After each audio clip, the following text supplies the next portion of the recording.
ক্ষুদ্ৰ চাহ খেতিয়কৰ প্ৰতি চৰকাৰৰ বৈষম্য কিয়? ৰাজ্যত উৎপাদিত 52% চাহ উৎপাদন হয় ক্ষুদ্ৰ চাহ খেতিয়কৰ বাগিচাত। 2 লাখ নিবনুৱা সংস্থাপিত হৈ আছে ক্ষুদ্ৰ চাহ খেতিত। বাগানৰ মাটিৰ ম্যাদী পট্টাৰ দাবী জনাই ভাগৰি পৰিছে চাহ কৃষক। শদিয়াৰ পৰা ধুবুৰীলৈকে সমগ্ৰ অসমত 2 লাখৰো অধিক লোকে সংস্থাপিত হৈ আছে এই ক্ষুদ্ৰ চাহ বাগানসমূহত। কিন্তু তাৰ পাছতো এইসকল ক্ষুদ্ৰ চাহ খেতিয়কৰ কথা ভাবিবলৈ আহৰি নাই এইখন চৰকাৰৰ, যাৰ বাবে এতিয়া বিভিন্ন সমস্যাৰ সন্মুখীন হৈছে এই ক্ষুদ্ৰ চাহ খেতিয়কসকল। কেওফালে কেৱল আঁচনি আৰু আঁচনি, আঁচনিয়ে সামৰি লৈছে ভিন্ন ক্ষেত্ৰৰ ভিন্ন লোকক।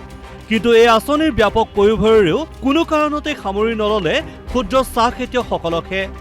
অথচ অসমৰ প্ৰায় 2 লাখ শিক্ষিত নিবনুৱা সংস্থাপিত হৈ আছে ক্ষুদ্ৰ চাহ খেতিৰ জৰিয়তে।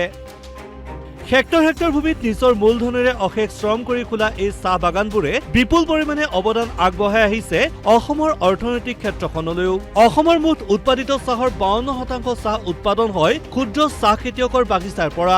পিছে এতিয়া এশএবুৰি সমস্যাৰে ভাৰাক্ৰান্ত এইসকল ক্ষুদ্ৰ চাহ খেতিয়ক। পাত আমি বিক্ৰী কৰিব লগা হোৱাত বৃহৎ গোষ্ঠীবিলাকে যিটো আমাক MSP দিব লাগে সেইটো নিদিয়ে, আৰু ভেজাল সাৰ ঔষধ আদি কৰি সমস্ত ভেজাল, দাম একেবাৰে জুই চাই, তাৰ পৰা আমাৰ মুঠেই লাভান্বিত নহয়। আৰু পূৰ্বতে হেক্টৰে প্ৰতি আমাক ছাবচিডি দিছিল চাহ খেতি কৰিবৰ কাৰণে, এতিয়া সেইটো সপোনলৈ পৰিণত হৈছে। দীৰ্ঘদিনে চাহ বাগানবোৰৰ মাটিৰ ম্যাদী পট্টাৰ দাবী জনাই ভাগৰি পৰিল এইসকল ক্ষুদ্ৰ চাহ খেতিয়ক। নহল পট্টাৰ কোনো ব্যৱস্থা, একেদৰে এওঁলোকৰ বাবে নহল সুলভ মূল্যত পাব পৰাকৈ কোনো ৰাসায়নিক সাৰ আৰু ঔষধৰ ব্যৱস্থাও। অত্যাধিক মূল্যত ঔষধ আৰু সাৰ ক্ৰয় কৰি এক প্ৰকাৰ জুৰুলা হৈ পৰিছে এই চাহ খেতিয়কসকল। থলুৱা মানুহৰ নামত মাটিৰ পট্টা নাই। আদানী আম্বানী ৰামদেৱৰ বাহিৰে আমাৰ চৰকাৰে কিন্তু আনক চিনি নাপালে।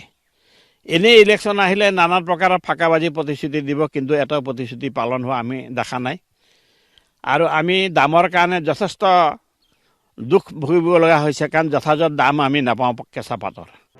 কিয়নো ৰেড স্পাইডাৰ হেলোপেল্টিছৰ দৰে ৰোগে ক্ষতিগ্ৰস্ত কৰিছে চাহ। অত্যাধিক পৰিমাণে ক্ষতি কৰি আহিছে এই চাহ বাগানবোৰৰ।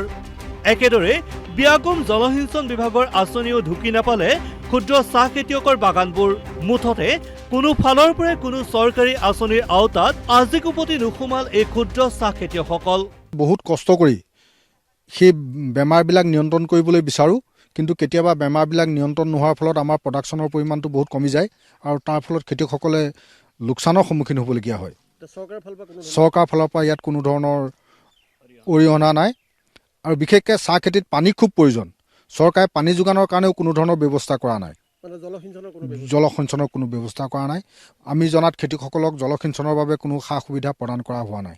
ইমান বৃহৎ অৱদানেৰে অসমৰ অৰ্থনীতি টনকিয়াল কৰি অহা এইসকল খেতিয়কৰ বাবে চৰকাৰৰ কিয় ইমান অনীহা, সেয়া সকলোৰে বাবে ৰহস্যৰ বিষয়।